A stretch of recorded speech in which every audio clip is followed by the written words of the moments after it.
আসসালামু আলাইকুম রহমতুল্লাহি অবরাকাতু। আপনারা সকলে কেমন আছেন? আশা করি সকলেই ভালো আছেন। আপনারা সকলেই অবগত আছেন যে বাবরি মসজিদ তৈরি করা হবে বলে জানিয়েছিলেন মুর্শিদাবাদের বেলডাঙ্গার ভরতপুরের বিধায়ক হুমায়ুন কবির। আর ইতিমধ্যে আজকে তারই শিলান্যাস বা ভিত্তি স্থাপন।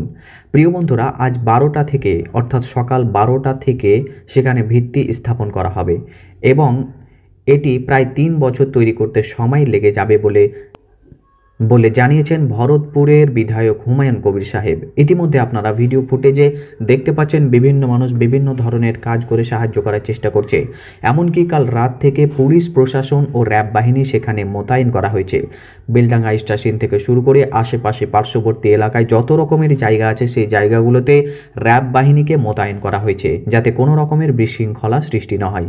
আপনারা নিজের স্বচক্ষে দেখতে পাচ্ছেন এবং বিভিন্ন ধরনের মানুষ ইট মাথায় বোঝাই করেও সেখানে নিয়ে যাচ্ছে এবং তাদেরকে যখন জিজ্ঞেস করা হলো যে আপনারা এগুলো কোথায় নিয়ে যাবেন, তখন তারা বলছে আপনারা কি জানেন না আমাদের এখানে একটি বাবরি মসজিদ হতে চলেছে যেটি আমাদের হুমায়ুন কবির সাহেব করবেন বলে জানিয়েছেন। সেখানেই আমরা এই ইটগুলো দান করতে যাচ্ছি এবং একে একে লক্ষ লক্ষ মানুষ বিভিন্ন জায়গা থেকে এভাবেই আসবে এবং আমাদের মতোই বিভিন্ন ধরনের সাহায্য করবে, কেউ ইট দিয়ে, কেউ বালি পাথর সিমেন্ট দিয়ে। যাই হোক প্রিয় বন্ধুগণ, আপনারা সব কিছুই ভিডিও ফুটেজে দেখতে পাচ্ছেন। একটু আমি ক্লিপ চালিয়ে দিচ্ছি, সেটুকু দেখে নিন।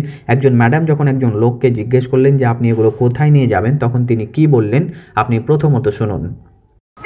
এখান থেকে কিন্তু ইট বই নিয়ে যাওয়া হচ্ছে বাবরি মসজিদের ভিত্তি প্রস্তর স্থাপনের জন্য। দাদা আনন্দিত হলো? খুবই খুবই আনন্দিত হলো।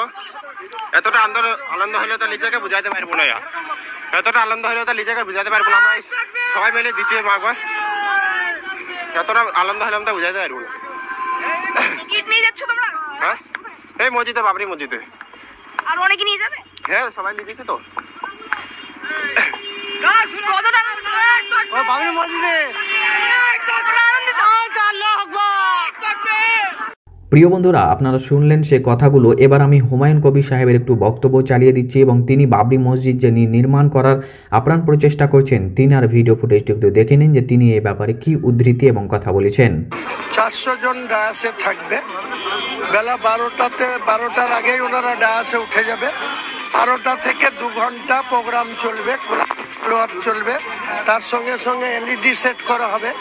এলইডি এখানে থাকবে, এলইডি ওখানে স্পটে থাকবে। এলইডির মাধ্যমে, কারণ এত লোক হয়ে যাবে, আজকে যেভাবে লোকের উন্মাদনা, কালকে তখন সকালবেলায় দেখবেন আর বেলডাঙ্গা থেকে রেজিনগরের রাস্তায় আর কোনো হাঁটার জায়গা থাকবে। সর্বশেষ প্রিয় বন্ধুরা, আপনাদের কাছে বলবো যে আপনারা এই বাবরি মসজিদ হওয়াতে খুশি নাকি বেজার অবশ্যই কমেন্ট বক্সে জানাতে ভুলবেন না। যদি আপনি সত্যি খুশি হয়ে থাকেন তাহলে অবশ্যই কমেন্ট বক্সে লিখবেন হ্যাঁ আমি বাবরি মসজিদ হওয়াতে অনেকটাই খুশি আছি। আর যদি আপনি বেজার থাকেন তাহলে আপনি আপনার মতামতটি অবশ্যই লিখে দিবেন যে কি কারণে আপনি অখুশি। দেখা হবে আপনার সাথে আরও একটি ভিডিওতে। ততক্ষণ পর্যন্ত সুস্থ থাকবেন, ভালো থাকবেন। আল্লাহ হাফেজ।